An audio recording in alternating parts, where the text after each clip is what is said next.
Somewhere in the 1950s, a man woke up in a Montreal hospital with no idea who he was. His name, his family, his entire life, gone. Not from an accident, not from a disease, from his own government.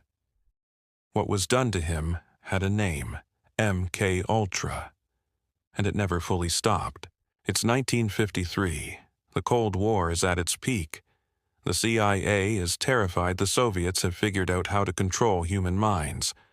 So they decide to figure it out first. They call it MKUltra. And the rules? There are none. They started with LSD. The CIA bought the entire world supply, every single drop, for $240,000. Then they started dosing people who had no idea what was happening. Prisoners, mental patients, sex workers. And in the most chilling move of all, their own agents. One CIA employee, Frank Olson, fell out of a 13th floor window shortly after being dosed without his knowledge. They called it suicide, but the darkest chapter happened in Canada.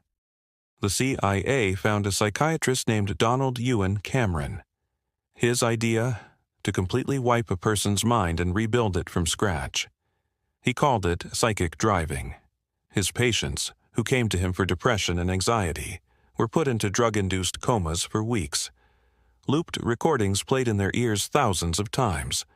They were given electroshock therapy at 40 times the normal level. Patients came out not knowing their own children. Some forgot how to speak, some forgot how to use a toilet. These were not prisoners. They were patients who trusted him. And then it gets worse. Declassified documents show that children, some as young as 7, were used in MKUltra experiments. Orphans, kids with no parents to ask questions. They were subjected to sensory deprivation, hypnosis, and drug cocktails. We know this happened. What we don't know is how many children. Because in 1973, CIA Director Richard Helms ordered all MKUltra files destroyed. Everything. Gone. Helms destroyed everything. But here's the thing, he missed some. 20,000 documents survived because they were misfiled in a financial records building. When a Freedom of Information Act request uncovered them in 1977, America found out what its government had been doing for 2 decades. Congress held hearings, people testified, the CIA admitted it. And the punishment? Almost nothing.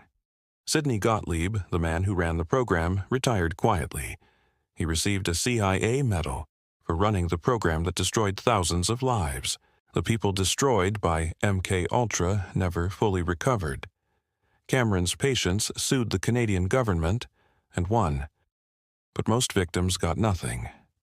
Many didn't even know they'd been experimented on until they were in their 50s and 60s. Velma Orlico found out her husband had been paying the CIA to destroy her mind while she was being treated for depression. She had gone to Cameron for help. She left unable to function. She spent the rest of her life in pieces. And she was not alone. Hundreds of victims, documented, real, thousands more we will never know about. Which brings us to the question that should make you uncomfortable. If a government can run a secret mind control program for 20 years, experiment on its own citizens, destroy the evidence, and face zero meaningful consequences, what else has it done? What programs are running right now that won't be declassified for another 50 years? MKUltra wasn't a rogue operation. Which brings us to the question that should make you uncomfortable. If a government can run a secret mind control program for 20 years, experiment on its own citizens, destroy the evidence, and face zero meaningful consequences, what else has it done? What programs are running right now that won't be declassified for another 50 years? MKUltra wasn't a rogue operation. It was approved at the highest levels. Think about what that means. Think about who was protected. MKUltra changed everything. It directly influenced the creation of the Church Committee, the first time Congress seriously investigated the CIA.